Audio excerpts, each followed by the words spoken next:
have not yet seen the same kinds of energy and turnout in all quarters of our neighborhoods and communities as we saw when I was running. Now, I also want to say that that seems to be more pronounced with the brothers. When you have a choice that is this clear, when on the one hand you have somebody who grew up like you, knows you, went to college with you, understands the struggles and pain and joy that comes from those experiences,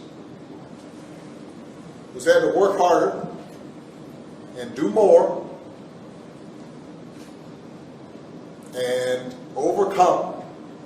And you're coming up with all kinds of reasons and excuses. Part of it makes me think that, well, you just aren't feeling the idea of having a woman as president. And so now you're thinking about sitting out or even supporting somebody who has a history of denigrating you because you think that's a sign of strength, because that's what being a man is, putting women down. That's not acceptable. That's some bullshit. It's not very easy to galvanize me to do a story like this, but I really feel that I should, because this was information that I had started hearing about earlier today, and I felt it was necessary to run through it a little bit. Normally, I would have done a live stream and possibly done like a panel or something like that, because I haven't done panels in a long time. The thing about it is, it's like most of the manosphere usuals have basically fallen off. And I think it was easier to just pre-record a message and then just upload it. So here's the story. Kamala Harris, announces a new plan to empower black men as she tries to energize them to vote for. So this is coming from the AP News. Will Weissert, he's the author. And basically, the reason why I was going to do this story was because there have been a couple of people who were like, oh, yeah, we want to hear you talk about, Kamala Harris's failure of gaining support among black men. So a little while ago, I was watching Megyn Kelly's YouTube channel. And Megyn Kelly was basically showing how, I believe it was CNN, and they were talking about the drop-off of black males since the Obama election onwards to Hillary and then onwards to Biden. There was actually a gain where there was a loss with Hillary. And then now you're looking at Kamala, and she seems to have the lowest of just about all of them, which you'd think is odd, because you'd say, oh, well, Kamala. Well, but see, this is the thing. They're trying to paint Kamala as she's a black woman, right?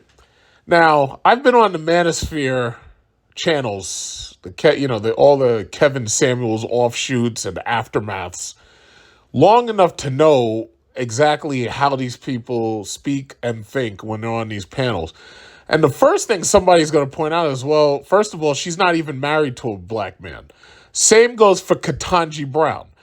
A lot of here's the secret. A lot of black men aren't happy with Joe Biden.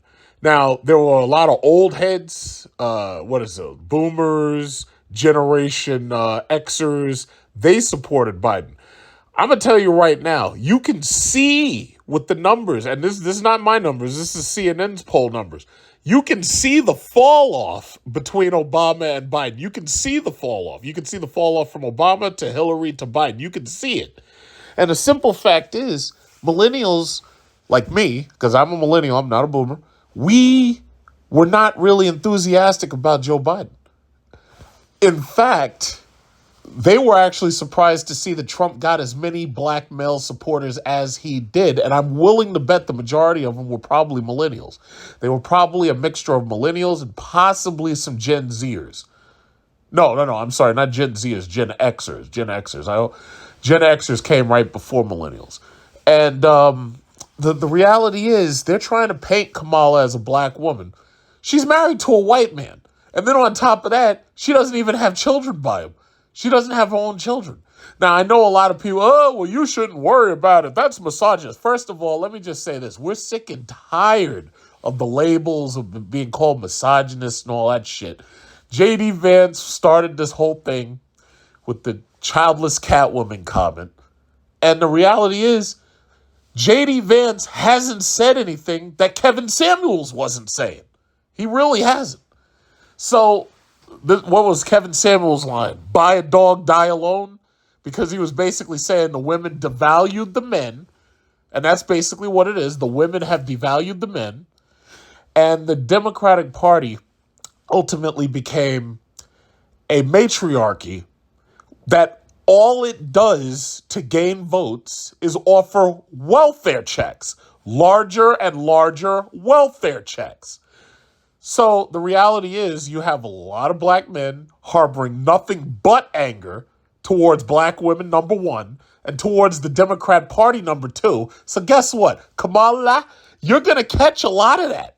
I'm sorry, you're just going to catch it. Now, there's a lot of things that I'm not going to I'm not going to talk about. I'm not going to say. I'm not going to say right now. I'm going to wait until after the election. I'll say it then. But the reality is the Democrat Party does not understand the psyche of a millennial black male, and they damn sure don't understand the psyche of a Gen Zer. They damn sure do not understand us. And I think that it's actually starting to show when they're looking at these exit polls. They don't understand black males. Like, they can't understand. They thought that it's easy as pointing out Trump and call him a racist. They thought it was that simple. They thought that all you had to do was call this man a racist. Oh, well, he said the Central Park Five should be killed, and he's a racist. They thought it was that simple. They thought that all they had to do was play the politics of race. They thought that all they had to do was play the politics of identity. That's what they thought. Here's the problem with Trump, though. Trump had 4 years in office. I had family members. I swear to God, I cannot make this up, and I hope that they don't. I hope they don't hear this because they're gonna know exactly who I'm talking about. I had a family member. Now, first of all, I want to point out the fact Hillary Clinton never called Trump. You know how when you lose, you're supposed to call and you're supposed to concede the election. Hillary Clinton never called Trump. Now, what was funny was I was in argument after argument after argument that Trump was going to win back in 2016. And, I mean, I was constantly arguing. Family members, friends. Like, there's a lot of people who cleansed themselves off of my friends list because they hated Trump, anti-Trump supporters. And I don't give a fuck. Goodbye. But anyway, what's funny was that after the election was over, that night, I didn't even stay up to watch it. I woke up in the morning, and I had no idea who won. And I woke up to a phone call from one of my family members, and they were like, yeah, it looks like you were right, John. You know, not only did Trump win, Trump kicked her ass. And I was like, really? Because I was just waking up. I honestly went to sleep. I did not know that he was winning. I didn't know he won. Then I got a call from another one, and he was like, yeah, well, looks like you were right. And, yeah, take a good long look at your Jeep outside because now that Trump's in, you're going to lose it. I was like, what? I was like, Trump ain't going to take my fucking Jeep. What are you talking about? But that's the mentality of these people. These people really think that Trump means the end of the world. Well, guess what? He had 4 years in there, and I have to say, I was absolutely impressed by the fact that he didn't start any new wars. And I was even more so impressed when he went to North Korea, or I should say, he met with North Korea's leader in an Asian country trying to, how should I say, normalize relations or make peace with them. But here we have a military-industrial complex and we have a Democrat Party that has done their best to ignore this dude. And I won't say it's just the Democrats, it's been the Republicans too. And I have to say that when he did that, that kind of let me know, I'm like, you know what? This guy is not like these Republicans and he's not like these Democrats. So when I see somebody like Dick Cheney, who's a piece of shit, and I thought that we were calling this guy a war criminal, because I'm old enough to remember that. We were calling him a war criminal back in 2003 and 2004. And Halliburton. And, he's profited off of the soldiers' deaths. And Michael Moore is making these movies. And they had Cheney basically painted as a war criminal. And now he's supporting Harris? And that's supposed to sway me? Well, the Republicans, they're backing Harris. I'm like, yeah, well, the hell with them. I could give a shit who they back. But you think that you're going to change my view of her by saying that the same people who you told me to hate back in 2004, you think that that's going to change my feelings about her? These people, I'll just cut right to it because I want to read the story. I want to read parts of it. These people have taken the black male vote for granted for a very long time. And now we're going to show them just how powerful we are. Even if we have to destroy the Democrat Party by putting Trump back into office, I'm afraid that's just going to be what we do. I'm sorry. But that's what it is. They have taken us for granted so long. And now that you can quantify our lack of participation, now that you can quantify our disdain for you and your party, now that you can quantify it, and now that you see, because first of all, the white vote is split. The white vote is split more than I ever imagined. Like, you would think that based upon all of the, because you got to understand, as a black male in America, you watch television, you're shown a constant stream of slavery movies. You're shown a constant stream of like basic race violence of the KKK and the neo-Nazi. You're shown a constant stream of that shit to the point where you think all white people are on the exact same side. But the reality is the white vote is split beyond like my imagination. I could never imagine white people this split. I could never imagine it. But when I listen to white women talk about Trump and how much they hate him, and I watch The View, and I'm listening to this shit, and I'm like, well, I guess race politics doesn't apply to y'all because you are actually actively voting against this guy. So the thing about it is the white vote is so split that they know that without the unified black male, black female vote, they know that they don't stand a chance to put Kamala in. And it's funny because they thought, and I go back to this debate with Trump and, Trump and Biden. I personally feel that it was a setup. CNN knew that Biden was in cognitive decline. Now, Kamala lied to us. Oh, no, he's sharp as a tack. He's fit as a fiddle.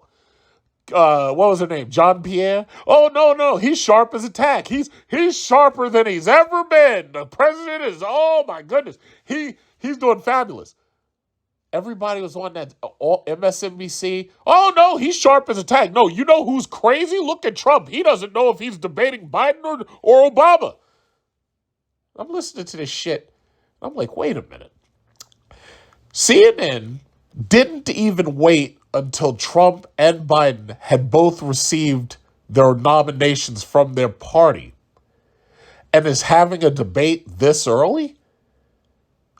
But Trump hasn't been nominated yet. Trump didn't go to any of those Republican debates, and the Republican National Convention hadn't even happened.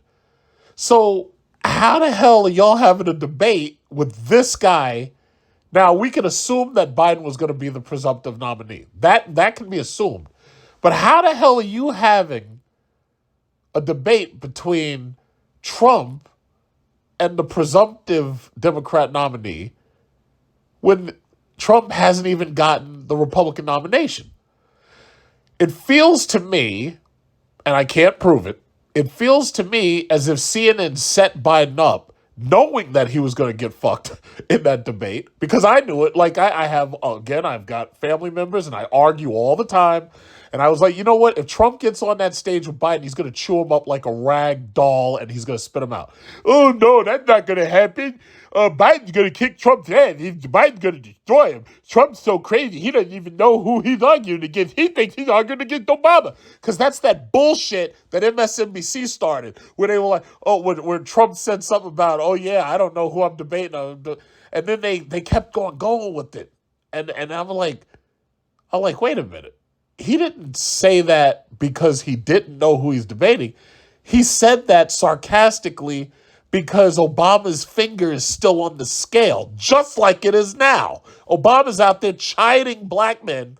Oh, yeah, well, if you don't vote for Kamala, then you're sexist and blah, blah, blah, blah, blah. And I'm like, wait a minute. This shit seems like a setup. It was almost as if CNN put Biden out there to hang.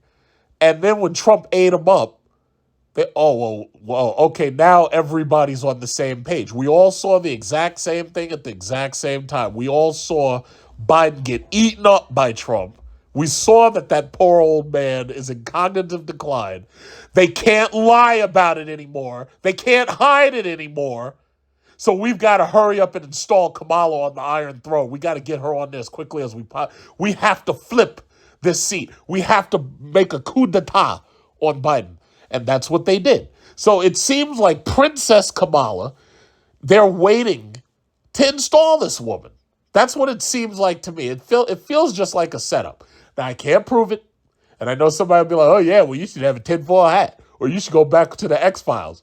Be like, okay, fine. But here's the thing. That's what it feels like to me. Because I've never seen no shit where you skip like step A and B and go straight to C. How the hell do you have a presumptive nominee debating, which those debates are a waste of, I agree with Trump on that. Debates are a waste of time. They're bullshit. But how did you give this guy a chance to do that and he hadn't even received his party's nomination? How did you do that? Could you imagine if Trump had never debated Biden and they waited until after that Republican nomination and after the DNC nomination to have that first debate? Biden would have been even worse along in his cognitive decline. Trump would have still chewed him up and spit him out, but now you wouldn't have had any time whatsoever to replace him or to perform that coup d'etat that they performed on Biden. You wouldn't have had any time to do it. So as far as I'm concerned, it's a setup. But I keep diverting. I want to read the story, but I have to get the rest of this stuff out. Like, I got to get it out. See, and you know what? I guess one of the reasons why I like Trump so much is because he speaks the exact same way I do. He rattles off. I don't have no fucking teleprompter. He rattles all this shit off because it's been eating away at him. And it's been eating away at him long enough where he can rattle this off. He doesn't need a teleprompter. He doesn't need no notes. He doesn't need a pad. He can just keep on telling the story. But that's what happens because this stuff just piles up. So it's like I'm trying to get to the story, but I'm having trouble doing it. But that's the way I felt about that. Now, as far as Kamala Harris, you're trying to paint this woman as a black woman based on some photos that you have of her from college, right? Now, a lot of black men, I don't know if you really pay attention to what black men think, because I really don't think many people do. And I know the Democratic Party doesn't. But let's say you listen to Urban View. Let's say you listen to Dr. Wilmer Leon, not that idiot Karen Hunter with her bullshit. I remember when Trump got in, oh my God, we going to war. No, Karen. No, Trump didn't take us to no new wars. Your boy Biden did. But anyway, Dr. Wilmer Leon, considers himself a political scientist, not a political what is it? Not a political.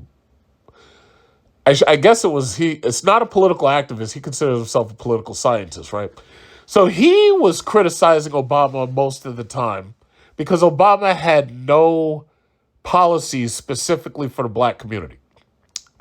Kamala Harris has no policies specifically for the black community. Black men picked up on it. You see, these black women who are voters, the same ones Kevin Samuels was talking about, they're watching Kamala singing and dancing. I wish you could see me right now with the step movement and all that bullshit from AKAs that they, step, how do they do it? Step, step, step, step, step, step. You know, where they do the stepping shit at the colleges. Meanwhile, you're running up debt and you're not graduating, but you're busy stepping. So anyway, what am I thinking? Yeah, so they're up there watching her step, and she's walking with the little girls, and she's step, step, step, step, step, step, step, dance, dance, dance, dance, dance, dance, dance, dance, dance, step, step, step.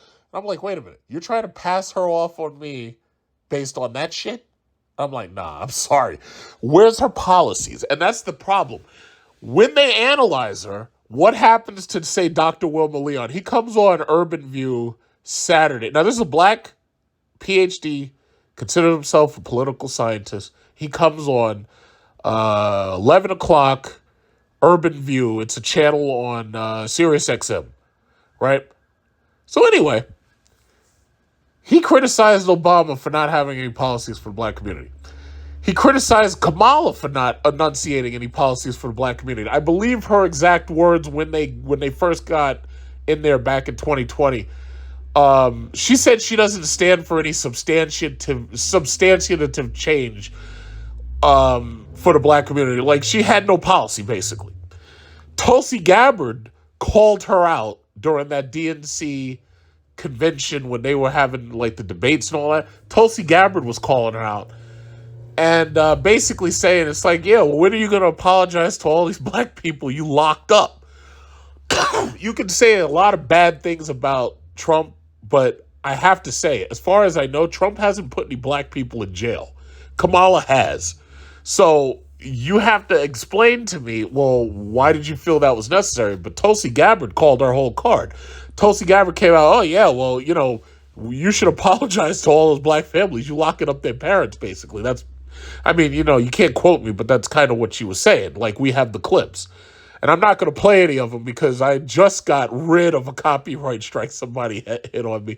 So somebody put a copyright strike on me for using some content, and then I sent stuff into YouTube and I got rid of it. So I'm not going to play anything. I'm not going to do that. I'm not going to play no videos. I ain't got time for that shit.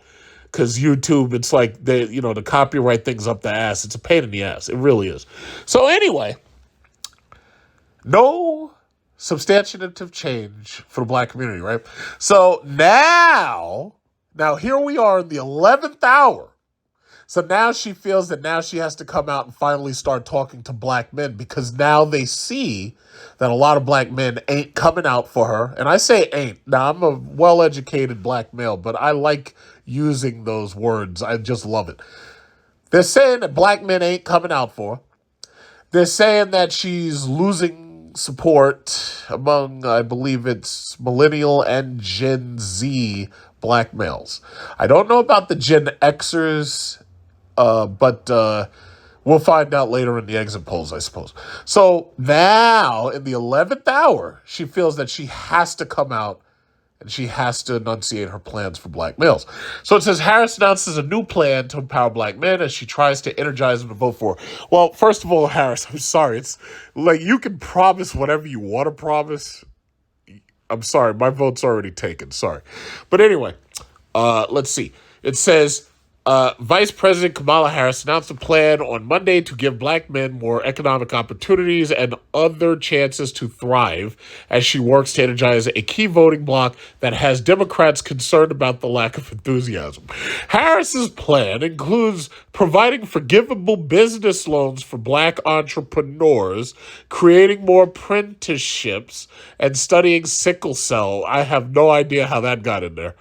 Like, I actually have a cousin with sickle cell, and she was not very bright. And I guess they blamed it on sickle cell, but I know other people with sickle cell and they're very functional. So I think they were just using that as an excuse. But anyway, and other diseases that disproportionately affect African American men. Okay, Harris already has said she supports legalizing marijuana. Now, first of all, I'm a black male. I am 40-something years old. I have never smoked marijuana. What does legalizing marijuana have to do with me? As far as I know, there's more whites that smoke marijuana than there are blacks. And as far as I'm concerned, marijuana means nothing to me. The only thing marijuana ever meant to me was when I was buying marijuana stock, and then Harris and Biden got in there, and I was able to make a couple of $1,000 because the stocks that I was buying when they were dirt cheap suddenly started to go up. I had anticipated that was going to happen back in COVID, so I was buying these things when they were like less than a penny, and then when they suddenly started to shoot up, I was able to sell and make some money. I've never smoked marijuana, and I probably never will. What does legalizing marijuana mean to me? It doesn't mean anything to me. It really doesn't mean anything to me. So anyway, it says, and her plan calls for working to ensure that black men have opportunities to participate as a national cannabis industry takes place. So what you're basically saying is I'm going to make it easier for you to legally sell drugs to black men, other black people. Like I'm going to make marijuana legal and possibly give you some money to start a dispensary so you can sell drugs to them. Now, I know it doesn't say that, but that's what it sounds like to me. What the fuck does marijuana legalization have to do with me? Nothing at all. I don't do drugs like that. I don't do any of those drugs. But anyway, she also is calling for better regulating cryptocurrency to protect black men and others who invest in digital assets. Now, anybody who knows me and knows my channel knows that I don't give a goddamn about cryptocurrency.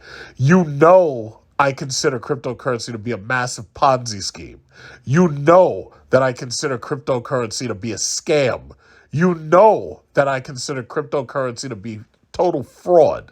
Yes, there are some cryptocurrencies and some blockchains that are doing good things in the tech industry. Yes, there are some, but overall, that's not what I see. Overall, I see Ponzi schemes, Dogecoin, Shiba Inu. I could go on and on and on with them, but as far as I'm concerned, they're scams, as far as I'm concerned. So this has nothing to do with me. Like you just named marijuana and crypto. That has nothing to do with me at all. At all. Let's see.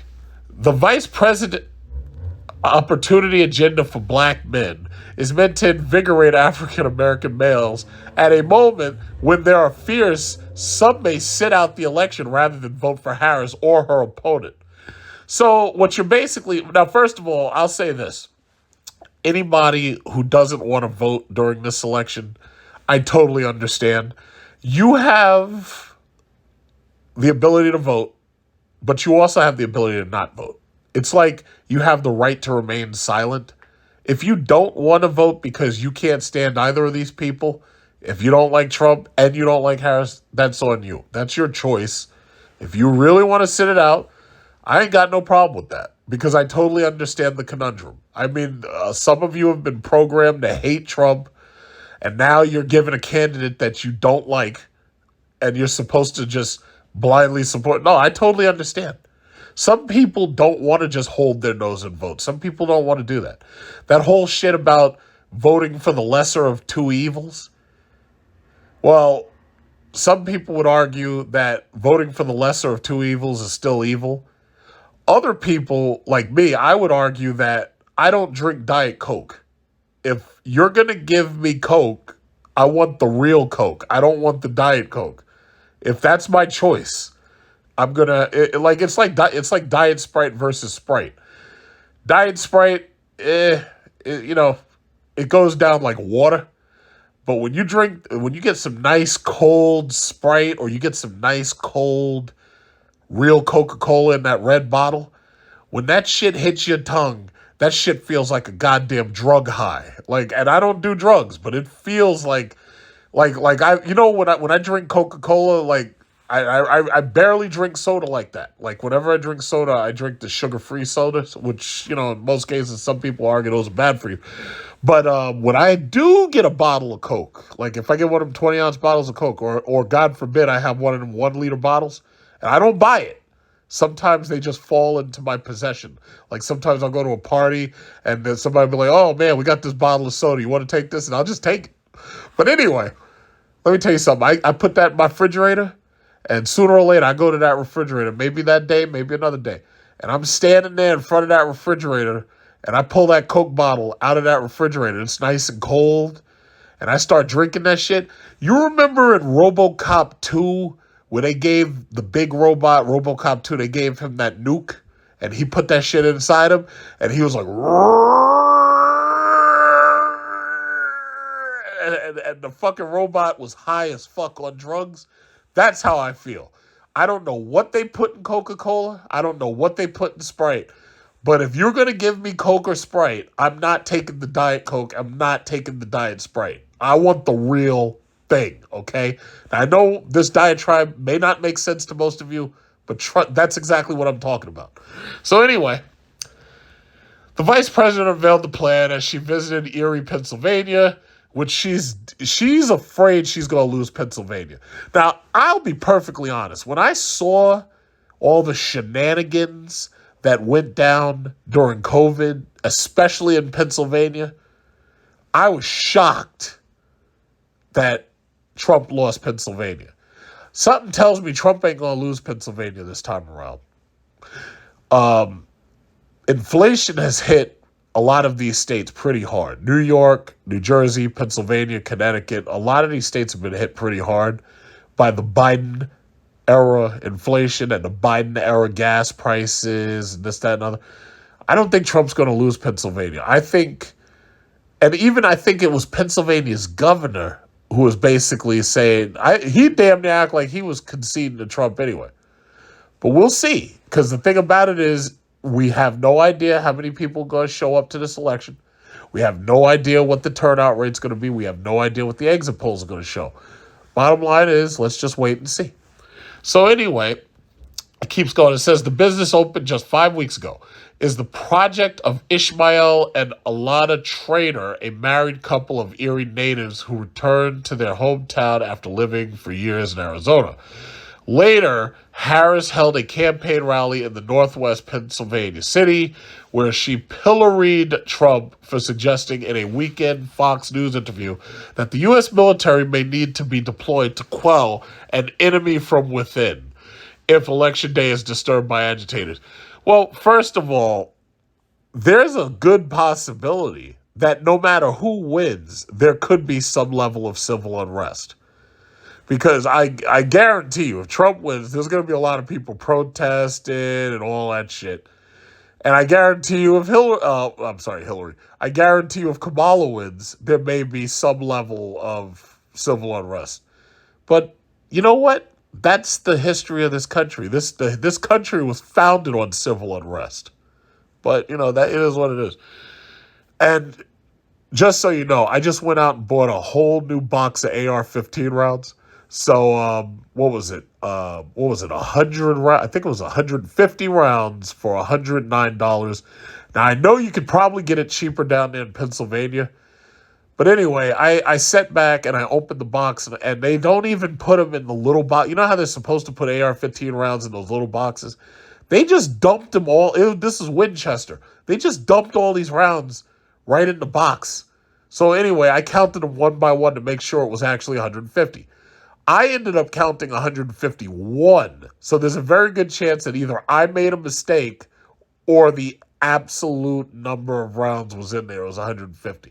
So, yeah, that cost me $109. That shit was like $120 after tax. I was a little disappointed about that.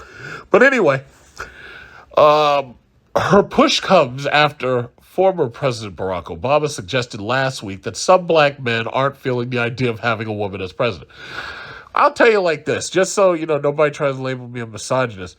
If I could elect a woman right now to be president, it would be Tulsi Gabbard. I I would gladly put her in office ahead of Trump and Kamala. Unfortunately, my vote is not the deciding vote. But I would take Tulsi Gabbard in a heartbeat.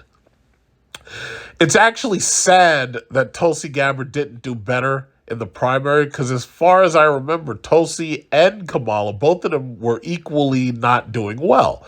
But the Democratic Party itself seemed to be focused on pushing Joe Biden. And once they made up their mind to push Joe Biden, if you remember, Kamala Harris dropped out. She had less than 2% of the support vote, whatever you want to call it. But it seemed that the Democrat Party was doing their best to push Biden. And even back then, a lot of people really weren't comfortable with him. And the whole idea of his age was an issue back then. And that was what? That was back in 2000. That was like what, 2019, 2020? And the thing about it is a lot of people were uncomfortable with his age even back then. And my thing was, it felt like the only reason why Harris was even still around was because Biden was forced to pick her. Because, oh, yeah, if you elect me, I'll elect a woman of color. Now, he said woman of color, and some of these people must have heard black woman, and other people who heard woman of color, I don't know how, but they just forced him to pick Kamala. I think also they were urging him to pick that black woman, I think it was Abrams. They were trying to get him to pick her. Now, I didn't believe he was going to pick her, after that loss she suffered down there in Georgia. But they were trying to get, it seemed like people would say, oh, yeah, he should pick Stacey Abrams. But that didn't happen. So, the rest is history. But I think Stacey Abrams would have been a stronger candidate than Kamala Harris. The problem is Kamala Harris, nobody liked her. And then when Tulsi Gabbard brought up the whole thing about her locking up these black people's parents, that made people like her less. I mean, you're not popular. You can't make this woman popular. No matter what you do, you're not going to make her any more popular than she is. And most of us don't like her. And what's funny is, I think Hillary actually had higher popularity numbers, if I'm not mistaken. Hillary's popularity was actually higher, despite the fact that Kamala's younger, and despite the fact that Kamala doesn't have all of the baggage that Hillary had because of being with Bill. The simple fact is, Hillary was still more popular than Kamala Harris. And we saw how that election went, didn't we? But anyway, let's keep going. It says the Harris campaign has also been working to increase support among other male voting blocs. I guess they're talking about, it says including Hispanics. And you know what's funny? Trump is also getting a larger number of Latino male voters than last time. Now, you've called this man Satan. You've called this man Hitler. You called this man a racist. Black males and Latino males are increasing the number of their support for him. It's it really doesn't make sense. It really doesn't. The latest policy rollout is noticeable because it comes with the stated purpose of motivating black men to vote mere weeks before election day. Yeah, good luck with that. As her campaign has done with the Hombres group, Harris's team plans to organize gender-specific gatherings. Those include Black Men Huddle Up, events in the battleground states featuring African-American male celebrities. Who are you going to bring, Puff Daddy? Or Jay-Z? Who are you going to bring? Okay, or Russell Simmons. Wait, is his name Russell Simmons? Yeah, Russell Simmons, yes. The campaign says it also plans new testimonial ads in battleground states that feature local black male voices.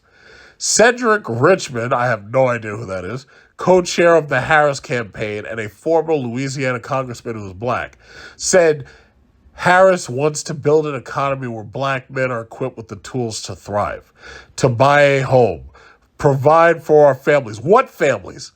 I'm going to stop right there. What families? Provide for what families? The vast majority of black males right now are not even married. The vast majority of black males don't have children right now. Now that I'm not making that up. Those stats have been around for a couple of years. Kevin Samuels, for instance, kept pointing back and forth to those stats. So when you say provide for their families, what I would immediately counter what families? We have parents, but how many of these black males are married with children? No, and let me specifically use that language. How many of these black males are married with children? Like, Al Bundy, how he had Peggy and he had Kelly and Bud. How many of these black males are married with children? I'm not talking about some damn baby mama that you're not married to. That's not what I'm talking about. I'm not talking about, well, basically, I guess baby mama covers it. That's not what I'm talking about. How many of these black males are married with children? That's a simple question. I don't know the numbers. I'm not going to look them up because it's a rhetorical question. I really don't care. If anybody wants to look those numbers up for me, go ahead. How many of them are married with children? Because if you were to listen to the majority of these black males who are on the manosphere, it would seem like the majority of black males are single, unmarried, have no intention of getting married because they're disappointed with the marriage laws in America that basically make it so you risk losing half of your shit if you get married to some chick. And I'm only using the word chick because the B word, I try to not use that as much when you got to deal with these goddamn censors. But yeah, they're worried that they're going to lose half their shit to some B, basically. Like, I'm looking up right now at my ceiling. I got a ceiling fan up there. I'm looking at this ceiling fan. Right now, it's not on because it's cold. It's a little cold outside, so it's not on. We're entering winter. Well, we're not at winter yet. We're like in fall. But anyway, you get married in America, and if things go awry or things go a different way than you intended them to, chances are you're going to end up in divorce court. You're going to lose half your shit. You see, George Carlin was right. He said your house is a place to hold your stuff while you go out and buy more stuff. I consider my houses a place to keep my stuff while I go out and buy more stuff. The last thing I need is some B trying to take my Jeep or trying to take my Cadillac or trying to take one of my houses or trying to take half my money or put me on alimony payments or child support or put me on I ain't trying to lose half my shit because some B decides she ain't in love, if that makes sense. So most of these black males, I would say, feel exactly the same way I do. So when you talk about provide for their families, my question is like, I laugh at that. I scoff at that. I'm like, wait a minute, what family? What families are you talking about? The stats show the majority of black males are single and childless. Now, as you know, my other name is Passport Bros Business Class. Why do you think that we've been talking about black males getting their passports? We've been talking about black males getting their passports so that they can leave this country and discover true femininity overseas. Or, even if you're not looking for women, to just go overseas and experience life as a black man without being in America. Because let me tell you something, like the more and more black men you see, I can't keep these dudes from going down to Colombia and chasing after these big ass girls or these Brazilian, they're going to keep going to Brazil, they chase after these Brazilian bubble butts. I can't stop them from going down. I don't like South America. I personally like Asia and Southeast Asia. But these dudes love South America. And they fly into Dominican Republic, and they fly into the Dominican Republic and Sosua, and they fly down to Puerto Plata, and they fly down to Colombia, and Bogota, and Ecuador, and Argentina, and Buenos Aires, and Uruguay. And then we're going to come back and take back the White House? Yeah! These guys, I can't stop these dudes from going to South America. I keep telling them, don't go down there. They're going to drug you. But these dudes keep going down there because these women are off the hook. And I totally understand. These Colombians, oh my God, they are off the hook. But the question then becomes, well, why do black men have to get their passports in order to go and find a wife in another freaking country? And then when you start to unravel all of that shit that Kevin Samuels talked about for all those years, well, it was 2 or 3 years. But when you start, and it's not just him, but when you start to unravel all that manosphere talk, and now you're watching this balloon pop dating shit, where a well-to-do black male who's dressed decently comes out, and all the women pop their balloons on him as soon as he walks out. Then I tell you what, if you watch enough of that stuff, then you start to understand the mentality of a black male. Now, I know most people really don't care about the mentality of a black male, but if you're one of those sociologists, or if you're one of those scientists who's actually trying to study this because you're trying to figure out why won't we vote for Kamala, well, if you study our mentality for the last, I'll just say 4 years, I think you'd pretty much understand what I'm saying right now. Then you'd be like, oh, that's why they hate her. yeah, like that.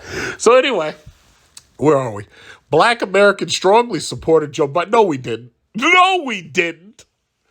We strongly supported Obama because he was black, or at least he was half black, I should say. His mama was white.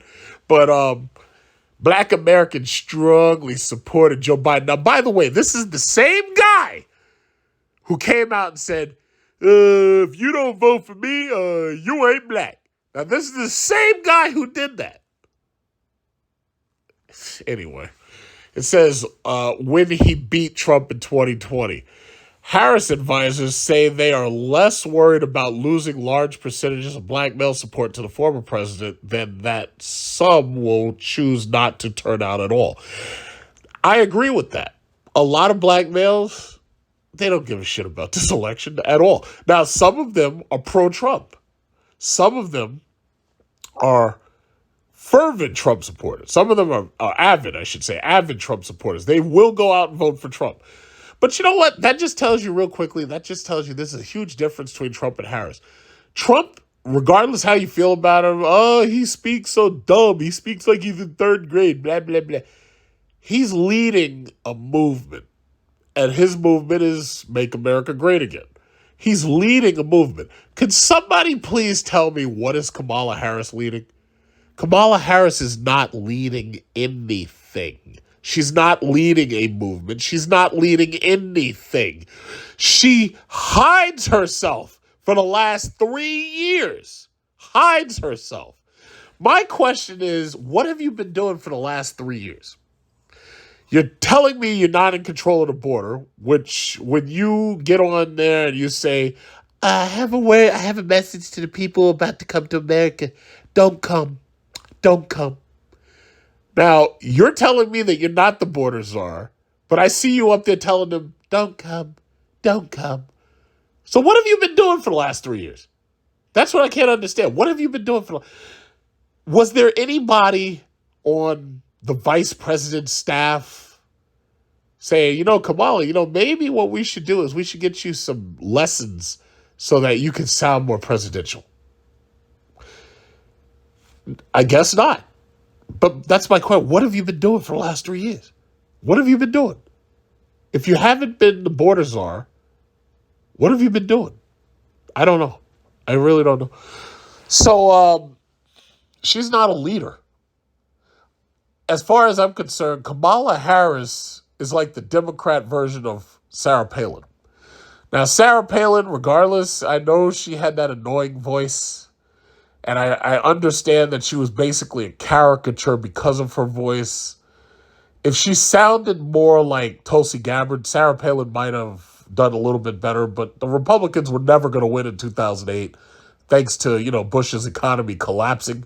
Not only that, you were running up against Obama. And Obama himself was running a movement. He was leading a movement. He was leading the Yes We Can movement. So Obama had Yes We Can. Trump had Make America Great Again. Biden basically had I'm not Trump and you ain't black if you don't vote for me. Because I don't think he really had anything else. I don't remember him actually leading a movement. I really don't. But Kamala Harris has no movement. She's not leading anything. Like there's no rhetoric. She's not standing up. There's no bumper stick. I saw a woman today. I was in a restaurant. I saw a woman today. Now, by the way, this was a white woman. A white woman, her daughter, and her husband. It's an older white woman. This is an old white woman. She's probably like 60 at least. This woman had Kamala stickers on. She had Kamala, what are those things? Those buttons. She had all this Kamala shit on, like all this paraphernalia for Kamala, right? I haven't seen like anybody else wearing all that shit. Like I haven't seen Kamala t-shirts. With Obama, you had Yes We Can t-shirts. I haven't seen like anything for Kamala. I was looking for the Kamala yard signs. Like you've seen the Trump yard signs. There are certain houses I drive by and they've always got Trump stuff up. But when it comes to Kamala, I've only seen like at least one yard that had a yard sign on it. Just one. And this is New York, by the way.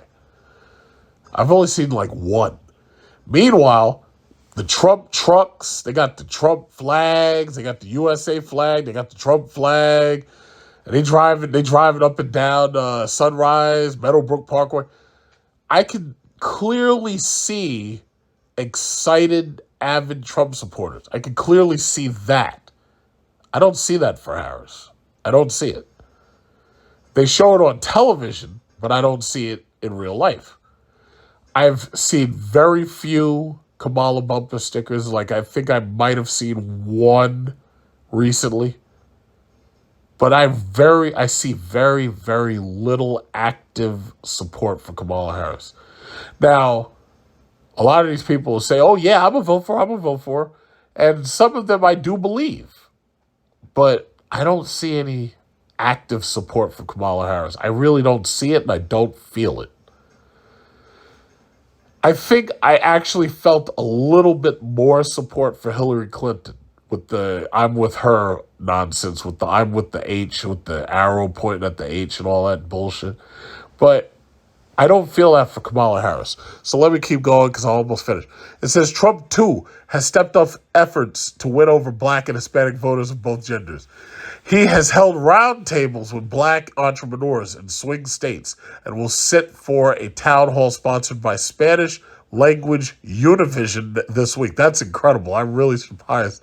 But anyway, he also has sought to openly stoke racial... Now, this is how you know the AP... This is how you know the writer. This is how you know the writer's biased. That right there.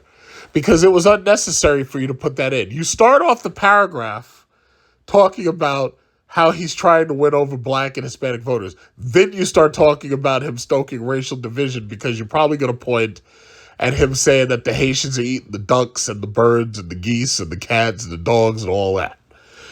Says repeatedly suggesting that immigrants crossing the U.S.-Mexico border illegally are taking jobs from Black and Hispanic Americans.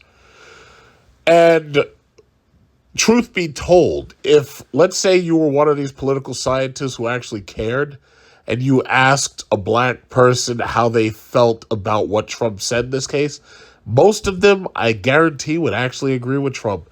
Because here's the dirty little secret the Democrat Party don't want you to hear. Black males are anti-illegal immigration. And that's the dirty little secret. They have done like, first of all, you don't see them openly interviewing Black males. Like, you'll never see CNN or MSNBC. You'll never see Rachel Maddow or any of them. You'll never see them walk into a Black male barbershop and start asking questions. You're not going to see that. They'll go into a white neighborhood. They'll stand in front of a Starbucks. They'll go to a Trader Joe's. They'll ask people stuff as they're coming out of Trader Joe's. Yeah, hi, is that new pumpernickel pumpkin spice bread? Yeah, how do you feel about, illegal immigration? And they won't even say that because they don't use that term. Yahoo censors have basically made it so you can't even type illegal immigration. You can't even type illegal. If you type illegal immigration, they auto-censor you. That's how I feel. I feel like my First Amendment rights to speak are under attack. That's how I feel. So they don't ask us anything. And, bottom line is, it's like it goes right back to what I said at the very beginning. We're going to show them this election day. We're going to show them just how powerful we actually are. Yeah, you can talk to us after the election's over. You can talk to us after you see those exit polls.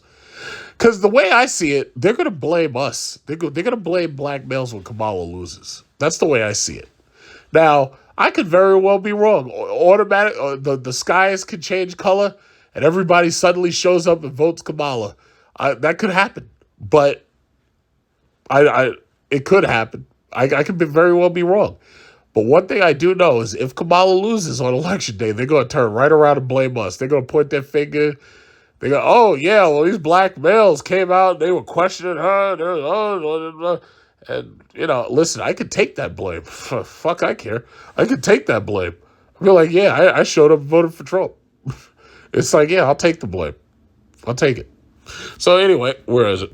Let's see. Harris's new round of proposals include a promise that if elected, she will help distribute 1 million loans of up to $20,000 that can be fully forgivable to black entrepreneurs and others who have strong ideas to start businesses.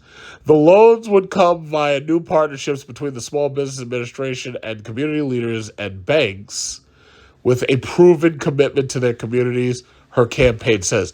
Now, first of all, tearing this apart, first of all, I ain't trying to get no damn loan. I ain't trying to get no loan. 20,000 loans. 20,000 loans. How much money did you loan Israel? How much money did you loan Ukraine? 20,000 loans. The last time I had a loan, it was from FedLoan for student loans. And I paid that shit back as quickly as possible when I realized that they were going to charge me 6.875% interest. I don't want your loans. I damn sure don't want no government loan. But these are loans. What you're literally telling me that you're bribing me. You're saying, yeah, if I vote for you, I'm gonna give you loans. I don't want no loans. First of all, any decent bribe is cash money. That's the bottom line. I don't want no goddamn loans. They're just trying to say you're gonna give me loan. You're offering loan. Furthermore,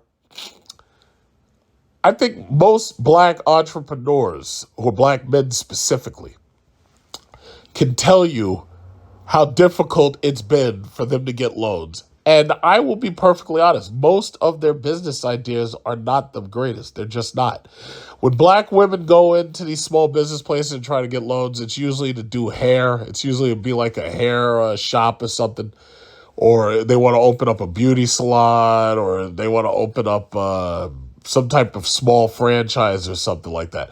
I know black males who own businesses. I know one who owns a Subway. I don't know very many, but I know one who owns a Subway. I know one who owns a barbershop. Those are the type of loans they're like really talking about. But bottom line is that's still contingent on whether or not you accept their proposal. If they have a business proposal that you don't accept, they're not getting anything. And that's just the reality. But still, this is a bribe. That's what this is. Whatever happened to the old days where you weren't allowed to bribe constituents or you weren't allowed to bribe people to vote for you? What happened to those days? What happened? Am I making this up? Harris also is pledging to expand existing federal programs that forgive some educational loans for public service to further encourage more black male teachers. Black male teachers? Really? Let me tell you something. The average black male, if they go into teaching, it's because chances probably are that they probably saw somebody in their family doing it and they saw that it was a worthwhile, upwardly mobile career. Majority of black males don't want to be in these public schools. A lot of them hate these schools because they were in them and they didn't like either the way they were treated by their teachers or they didn't like the environment for whatever reason. And there's plenty of reasons why I can totally understand why they wouldn't like the environment. That's part of the reason why it's hard to get a lot of these minority kids to turn around and be teachers. Most of them oddly enough, most of them have been jaded towards the idea of being, like, say, a public school teacher. Most of them have.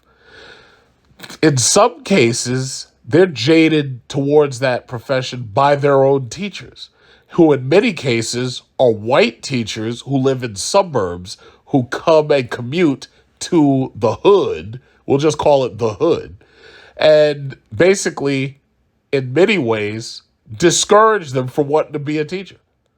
So if black males wanted this job, they would be aiming for this job coming out of college. I'll just tell you just the truth. A lot of black males do not want to work in the public school system. A lot of them don't want to deal with other people's kids. Some of them don't have, first of all, most of them, by statistics, don't have their own kids, but a lot of them don't want to deal with other people's children. A lot of them would rather risk being in the public sector or various parts of the public sector.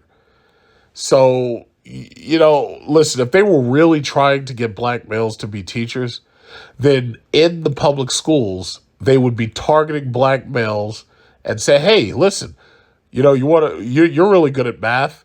You'd make a really good math teacher. They don't do that shit. They do that in some cases with females, but they don't do it with males. They absolutely do not. Where are we? The vice president's advisors have been urging her to talk more about crypto. Oh my God. Well, who gives a shit about cryptocurrency? Bitcoin. Oh yeah. Bitcoin's going to the moon. It's going to be $1 million by 2020. We're going to Pluto. We're going to Jupiter. We're going to Mars. Yeah, well, y'all were telling me that Bitcoin was going to be $1 million back in 2020. It's 2024, and I still don't see that $1 million. In fact, it can't even seem to get to 100,000. Most of the upward mobility that I've seen in Bitcoin has been basically because the big corporations like Micro Sailors Company have been buying it in bulk. So I don't understand what you're trying to push on me. It's a Ponzi scheme. That's what it is. It's a Ponzi scheme. And there are a lot of people who are holding it because they have no choice. A lot of people bought in when it was over 70,000 and right now they're down. A lot of people bought in when it was close to 75,000 and now they're down. Just like it was when it suddenly plunged when it went back to 17. So basically, you gambled to put money into this shit and watch it go up so you can hopefully sell it and make more money than you made when you put it in. Yeah, well, I'll tell you what. Y'all keep playing with your cryptocurrency. Y'all keep playing with your Doge coins. And I'll be putting my money in dividend-paying stock just like Warren Buffett does. Now, I know it's a little bit slower, but the thing about it is every single year I'm pulling out enough dividends to buy more stock. So when I wanted to put money into Visa, MasterCard, Discover, and American Express, I didn't have a problem getting the money because the money was already coming back to me in dividends, and I just reinvested. Meanwhile, y'all putting your money in Dogecoin and Shiba Inu. You know what? I'm not going to name names. Somebody told me that when Shiba Inu hit 0.01 or something, that they were going to have a yacht party. Well, needless to say, that yacht party never happened. As far as I know, Shiba Inu, in order for it to reach a penny, there's not enough money in the world for that to happen. That's what I've heard. But bottom line is it just didn't happen and it never was going to happen. So anyway, you keep playing with your crypto. Kamala pushing crypto is not going to sway me at all. It's just not. I'm sorry. Yeah, talk more about cryptocurrency. First of all, and by the way, let me not forget. Kamala Harris doesn't know anything about cryptocurrency. If I could just somehow pull her aside and put her on live camera and ask Kamala to tell us everything she knows about cryptocurrency, what do you think she'd say? If I put Kamala on and I say, yeah, Kamala, I want you to tell us everything you know about Bitcoin, what do you think she'd say? I have a secret for you. She doesn't know anything about cryptocurrency. Kamala doesn't know much about anything. She was a prosecutor. Okay, she knows how to lock you up and lock your parents up. I'll give her that. She knows how to put you behind bars. She doesn't know anything about no goddamn cryptocurrency. Are you kidding me? There are certain people in this world, especially when it comes to politicians, there are certain people who they talk a good game and you think they understand certain things, but they absolutely don't.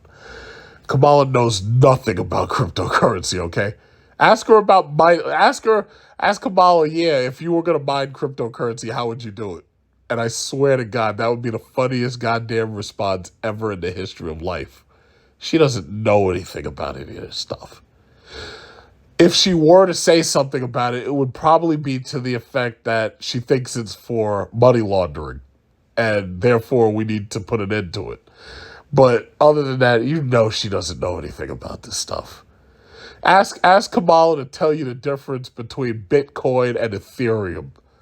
You know she doesn't know what she's talking about. You know it. I wish I could get these people on live camera and ask them just a handful of questions. No moderators, nobody with earrings to help them save themselves, no earrings, no skull candy earrings with bone penetration microphones and stuff. No, none of that. I wish to God I could get them on live camera. I wish. Kamala doesn't know nothing about this stuff. Are you kidding me? Really? Really? She doesn't know nothing about this. You know she doesn't know anything about this stuff. And they're trying to get her to talk about it? Are you kidding me? Really? Please make the mistake, Kamala, of trying to talk about cryptocurrency. Because I'm going to have my DVR ready for that shit. You don't know anything about that stuff. I'd like to ask. I bet you like this. I bet you Nancy Pelosi knows more about Nvidia than Kamala Harris knows about cryptocurrency. I bet you Nancy Pelosi knows more about Nvidia. I bet. If I could get her on live television and ask her any question about cryptocurrency, it would sink her entire campaign, because right away you'd be like, wait a minute, she doesn't know anything. Nancy Pelosi, I'll bet, knows a lot about Nvidia. You know, I bet she and her husband know a lot about Nvidia. But that's another story for another time. All right, so it says, Harris also promised to create a national initiative to better fund efforts to detect, research, and combat sickle cell. Once again, this is something that does not apply to me because I don't have sickle cell. But anyway, diabetes, prostate cancer, mental health challenges, and other health issues that disproportionately affect black men. You want to know why these things disproportionately affect men? I can take them almost one by one. Now, first of all, sickle cell is genetic. So I'm just going to leave that one alone because that's not really something you have that much control of. Let's say about diabetes. You know why diabetes disproportionately affects black men? Because black men have shitty diets. They have shitty diets. There's no way around that.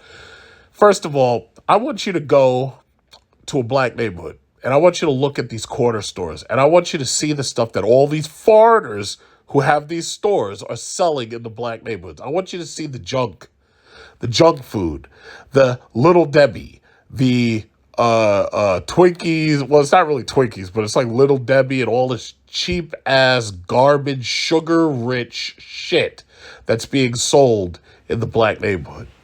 And that'll tell you right then and there why the black neighborhoods are suffering from diabetes. That'll tell you right there. Now, yes, I do understand that diabetes is partially genetic, especially like some of these people have like juvenile diabetes. Yes, I totally understand that.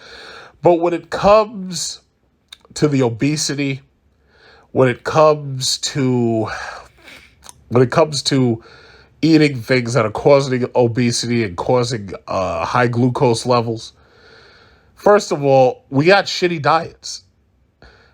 First of all, a lot of these women don't cook, and they don't even cook for their children. Chinese food, ordering McDonald's, ordering KFC, ordering Popeyes. That's why you got diabetes. I don't even blame I don't blame the children, because it's not their fault that their parents aren't properly feeding them giving them proper nutrition. I can't blame the children for that. I can't blame the children for growing into adults that don't know how to eat healthy. I can't. They're fed garbage, basically. They're fed and the worst fast foods. The worst. What's that next one? Disproportionately affected by prostate cancer. I would argue that prostate cancer, a lot of it, yes, some of it is genetic. Just like breast cancer, in some cases, some people are more likely to get it. Some cases it's genetic, but it's also a possibility it comes from having a bad diet. Mental health challenges. Well, I guess it kind of takes some level of introspection for me to ask. But my question is, what do black men have to be happy about? You watch television, you're fed a steady diet of racism and fear. 12 Years a Slave, that movie comes out. Then you get another one. You got Black Panther comes out. And Killmonger gets killed. And let me tell you something. I bet a lot of black men, like American-born descendants of slavery, most of us, I would say, probably were siding with Killmonger. Because I got to say, when Killmonger threw T'Challa off of that waterfall, I was laughing my ass off. I was like, yeah, good for him. But I think a lot of black males side with Killmonger. When they were watching that movie, they were like, yeah, that's me. Like, they were looking at Killmonger and say, yeah, that's exactly how I feel. Killmonger, if you remember in that movie, Killmonger, he was like, yeah, I'm going to sell weapons all over the planet. I'm going to let the world burn itself down, basically. He was basically like the Joker. It was all, it was the same idea. He was like, yeah, I'm going to create so much fucking chaos that the world's going to burn it. It's going to basically burn itself down. When black males, when ADOS, they call them African descendants of slavery, when they were watching that movie, I guarantee you the vast majority of them were like, yeah, I like this guy. Like, they were watching Killmonger and they were like, yeah, I like this guy. I have another secret for you. Most black men, when they're watching Trump and he's talking all this shit and he's talking about immigrants eating cats and dogs and beer and ducks and shit, I guarantee you a lot of them are watching, even if they don't say it out loud, I guarantee you they're watching, they're like, yeah, I like this guy. I think a lot of black males like the fact that Trump fights. And it's not presidential. Oh, what are you doing? The liberal elite, all these PhD holding know-nothings, the liberal elite with the PhDs and these liberal art studies and all that bullshit, and most of them can't get a job. But anyway, the know-nothings, the PhD know-nothings, they don't understand it. They can't, this is not presidential. This is demeaning to the White House. This is demeaning to the Oval Office, blah, blah, blah, blah, blah, blah. I bet most black males, they're sitting there watching that shit with a smile on their face. They're like, yeah, go Trump, go. Go Trump, go. That's a secret, though. We're not supposed to tell anybody that. We're not supposed to tell anybody we're sitting there in front of that big TV and we're just smiling our ass off. We're like, yeah, get him. Get him. I guarantee you, black males, if you could put a secret camera when they're watching like Trump, like on television, if they were alone in a room and you had a secret camera watching them, I guarantee you that's exactly what they'd be doing. I guarantee it. Guaranteed. They'd be like, yeah, get him. Get him. But that's, you don't understand it, and you're not going to understand it. I don't expect you to understand it. I don't expect you to understand it. You have no idea how hateful and how angry and how apathetic black males are at this point. You have no idea. When I say that the majority of black males are single and childless and unmarried, regardless their age, based on the statistics, like I think, blackfamilystatistics.com or some shit. Kevin Samuels was pulling it up. Like, black males were basically lining up behind Kevin Samuels because he was saying everything that they were thinking. He was saying everything that they were thinking but couldn't put into words. He was saying everything that black males were thinking but couldn't enunciate. That's the reason why you have a divide between black male and black female support. But you don't understand that. And you can't understand it, and you won't understand it because you're not one of us. It's just that simple. You're not in the barbershops. You're not listening to the shit that we're talking in the barbershops. You're not there. So all of these political hacks who are, oh well, why is she trailing? Why is she trailing so far? Y'all not gonna understand it until the day after the election's over. Then you'll understand. Then you'll understand. Same thing with Hillary. Oh, why did they stay home? Why didn't they come out and vote for her? If they had just come out, they could have turned the tide. They could have beaten Trump. You just don't get it. You don't get it. But you're gonna learn. We're gonna teach. What you remember on SpongeBob? How many times do we have to teach you this lesson, old man? That's what I'm talking about. But you don't understand. You're gonna understand. We're gonna make you understand. We're gonna make you understand. Because the beautiful thing about democracy is you can't force me to go vote for somebody I don't want to vote for. The real democracy is choice. I have a choice not to vote. Or I have a choice to vote for the person you hate the most. That's where it comes down to. But we're gonna make you. You gonna find out. You gonna find out. You gonna find out. You gonna learn today. We're gonna teach you. We're gonna teach you. And they terrified them. They terrified. I think also this like having Obama come out and chide black men. Oh, why aren't you voting for it? That's sexist. You're supposed to vote for it. What are you doing? Isn't that, everybody, you got to get behind her. I mean, having Obama come out and do that, I think that silently and quietly, that sends black male. If you could take a black man while Obama's talking all that shit, and you could put a heart rate monitor on him, like, let me let you know a little secret real quick. Like, sometimes I've had meetings with people who I hated, and I have to keep a straight face. But what I would do is I would turn my Apple Watch to the heartbeat monitor, and I would gradually watch my heart rate rising as the anger, like I'm trying to keep the anger off my face and trying to keep my mouth closed and try not to say anything. And I'm watching my heart rate just rise. Because your Apple Watch can do that. Like, all you got to do is push the one that looks like a heart, and you can literally, like, you could try to keep a straight face, try to keep your mouth shut, and not say nothing. But you could just watch your anger build. Just watch it build. You know how the Hulk had that bracelet, and he could watch how angry he was, and he had to try to keep that shit from turning green, and then suddenly, like he just turns into the Hulk, and they're like, wait a minute, how did you control your anger all that time? And you remember what the Hulk said? The guy who played the Hulk, Ruffalo, I think it was. You remember what he said? He was like, that's the secret. I'm always angry. They were like, Hulk, how did you control your anger? How did you keep your anger under control? I'm always angry. That's the thing. So all he had to do was keep that shit from turning green, and he didn't turn into the Hulk. But the reality was, he was already the Hulk. He was that fucking pissed off when he was already the Hulk. But you don't understand. I could go movie reference after movie reference after movie reference because I'm trying to put it into your mind. But you just don't get it. But we're going to show you. We're going to show you. So anyway, am I at the end yet? It says a recent poll conducted by the Associated Press, NORC Center for Public Affairs Research found about 7 in 10 black voters had a favorable view of Harris. Really? 7 out of 10. Doesn't that suck? So that means 3 of them hate your guts. So anyway, and preferred her leadership to that of Trump on majority policy issues, including the economy, healthcare, abortion, which has nothing to do with me, immigration, and the war between Israel and Hamas. There was little difference in support for Harris between black men and black women. I don't believe that for even 1 second. I don't believe that.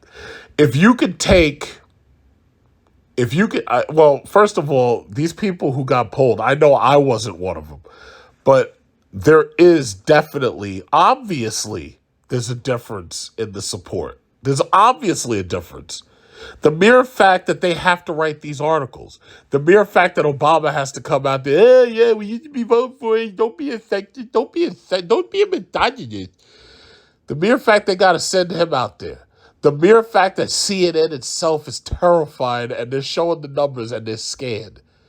The fear, you reek of fear. I can see it. I can see the fear. You're telling me about it. You're worried about it. I can see it. There is a difference. Black women are going for Kamala, absolutely. Oh, absolutely. Lockstep, they're going for it. There are a few of them, a handful of them maybe, who do support Trump. But no, the vast majority of them will absolutely vote Kamala. I would say she probably has more than 85% of them. But it ain't those numbers ain't the same for black males. Yeah, a lot of them ain't coming to vote. A lot of them will sit it out. A lot of them will vote for Trump. That's the reality. So will we cert? I've gotten to the end of your article here. Will we cert? I'm not impressed. I didn't expect to be, but I'm not really impressed. The reality is you don't understand what you're talking about. You can't understand it because you can't look into my mind. You can't look into our minds. You have no idea how pissed off we are. You have no idea that we're already the Hulk. You have no idea. So it is what it is. I mean, granted, I don't expect you to understand. You're just looking at whatever data that you have to look at. But your data is incomplete, sir. Your data is incomplete and inconclusive. I'm so sorry. But that's just what it is. So, old Kamala, listen, I'm going to say it like this. There's a 50-50 chance that she could win. This is what I believe. I personally feel, because to tell you, the God's honest truth, I brought this up before. Back in 2016, when they first pulled her out of nowhere and we first saw her, I was like, oh, God, that's going to probably be the next president. What I didn't realize was how unpopular she was. And when she went through the Democrat ringer, they basically got her up out of there, and she had less than 2% of the vote. Meanwhile, they gave everything to Biden. So I thought it was said and done. I was like, oh, okay, well, I guess she ain't got what it takes. I had no idea Biden was going to pick her back then to be the vice president. When I saw him pick her to be vice president, I was like, you know what? Now there's absolutely a chance she could be president because Biden's old as fuck. And if something goes wrong with this guy, she's going to just be president she's just going to step into the office because, that's the progression. The, the order of succession. But there's a 50-50 chance Kamala Harris wins. 50-50. I'll just say it like that, 50-50. I don't believe any of these goddamn polls. I don't believe anything MSNBC says. I don't believe anything CNN says. I don't believe anything Fox News says at all. I damn sure don't believe anything they say on The View. But the reality is, I would say that it's half and half. Now, her chances have seriously been harmed by this natural disaster chain that we've had.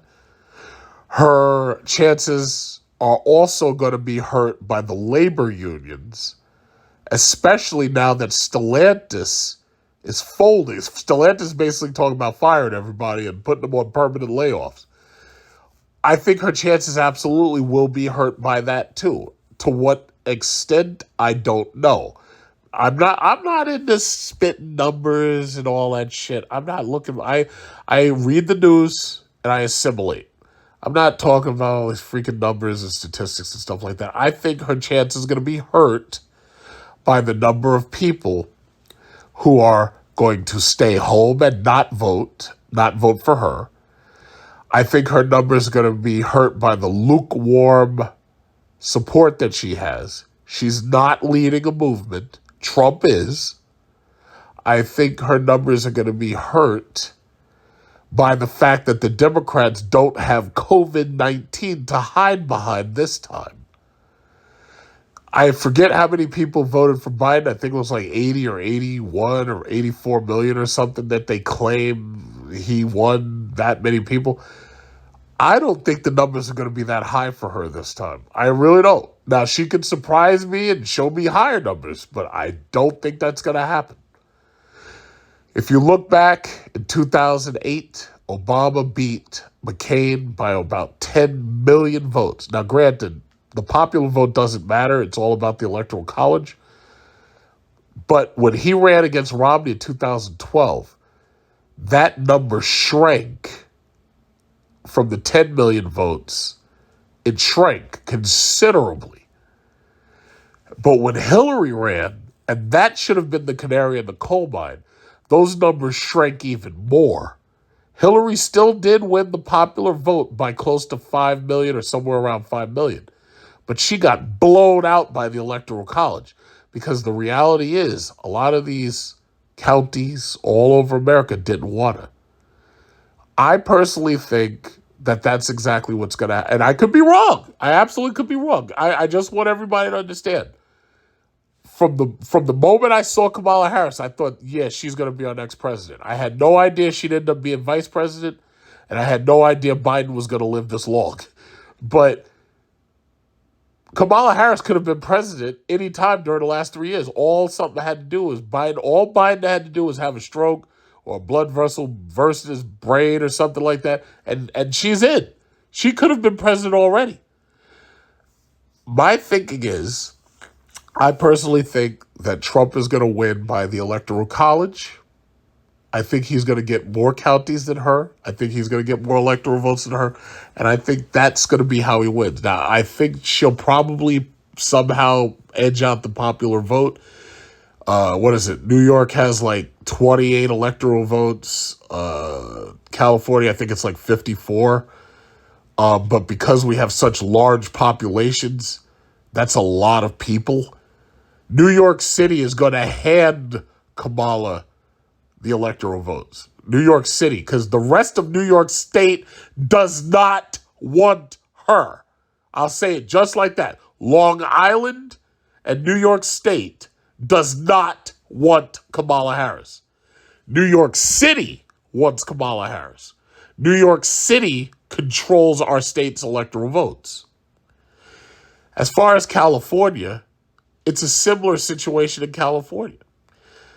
There's parts of California that wanted to secede, but obviously that's not going to be allowed to happen.